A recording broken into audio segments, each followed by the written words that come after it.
This is a woman from America who is now a settler in Israel, in Palestine. God bless her. Yeah, God bless her. And a UK news channel caught up with her in a clip. Good shrimp scampi out that way. Yeah, right. Exactly. Yeah. A UK news channel caught up with her in a clip that has now gone pretty viral. Over 3 million views on Twitter alone, not counting the other platforms where I'm sure it's spread far and wide as well.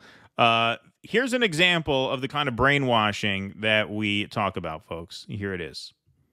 You coming from America to here, settling in potentially in Gaza, kicking Palestinians out.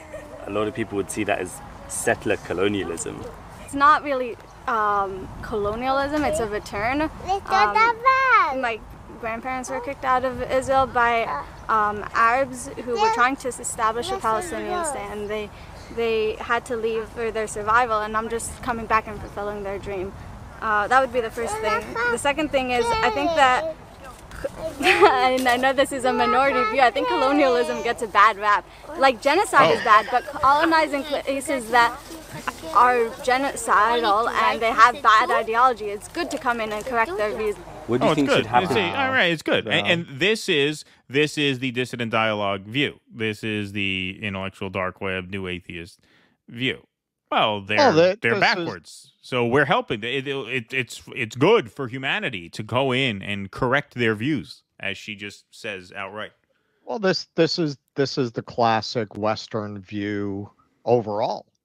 Yes. This is why the British would go in. They'd send in their missionaries, and you're enlightening these poor savages.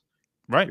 You're bringing them civilization. Meanwhile, in the United States, one of the biggest problems that is really not discussed very much in the history. One of the biggest problems the early colonists had was colonists who kept running off to live with the natives. Right. Yep. She goes on. She's not done. To the people who are already in Gaza. So I think... Hold on. We'll back it up a few seconds here. Correct their views. What do you think should happen to the people who are already in Gaza?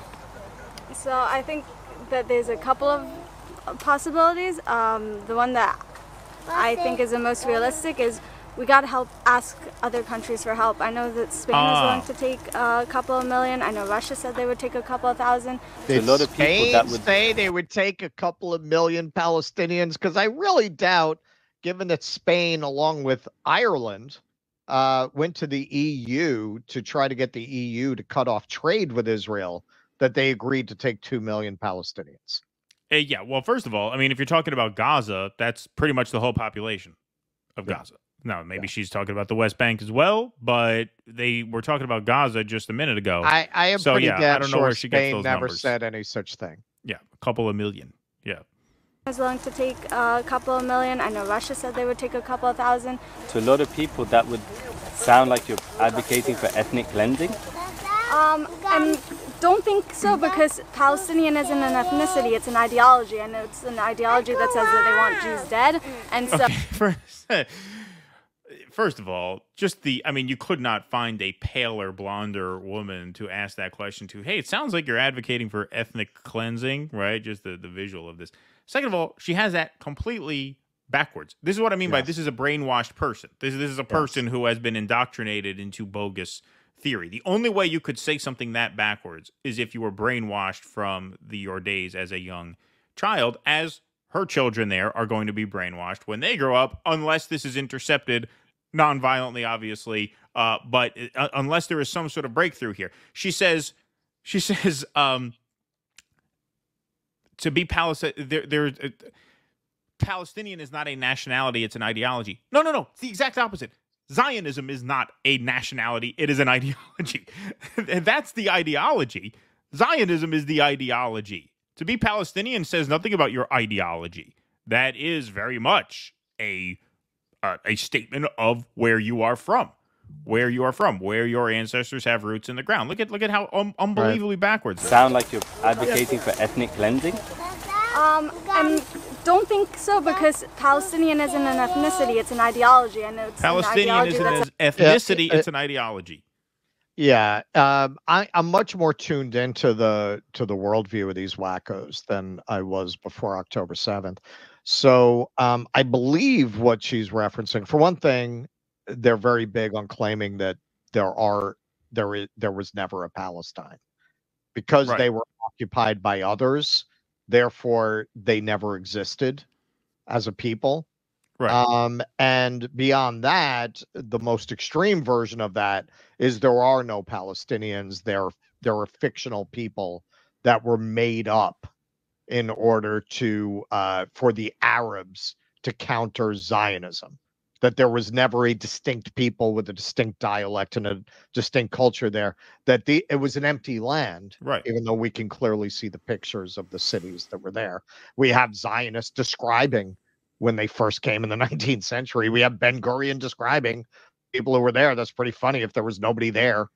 That the first prime minister of Israel, the leader of the movement, describes the people who were there when he first went there, complains about Zionists working as employees for the Arabs who were there because he felt it would complicate their project of ethnic cleansing. He doesn't put it that way, but that's essentially the issue he had. He didn't want them fraternizing. It's Right. hard to ethnically cleanse people that you become friendly with. So like any cult leader, he wanted to keep them separate from the outsiders. But yeah, no, they say like the Arabs put a bunch of their unwanted excess populations there to cause problems and then called them a people, but they were never a Palestinian people. That's where that comes from. Yeah. Yeah.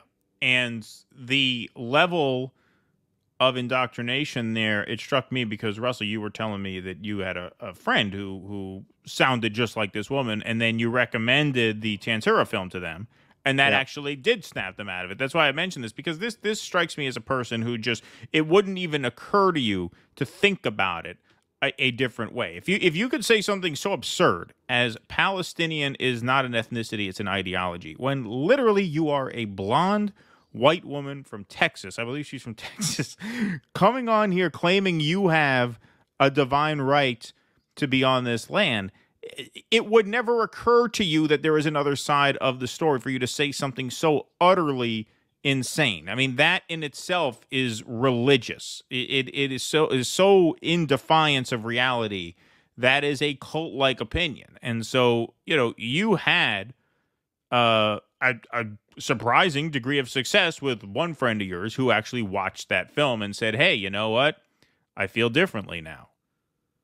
Yes. I'd like to tell you that's happened more than once, but I'm surprised it happened once. That is the when only you're dealing time. with this, I'm surprised it happened once. When you look at a woman like this, it is surprising that anything could break through. And from how you describe your friend, it sounds like she was saying essentially this, which is just unquestioningly a white blonde woman wanders over from America. No, this is my home.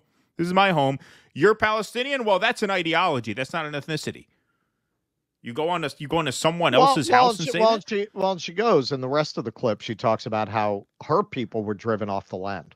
Right. And this is why you need a court order to get a DNA test in Israel. Only in cases of paternity or health, you need a doctor's note, because these people are as descended from the Middle East as Kid Rock.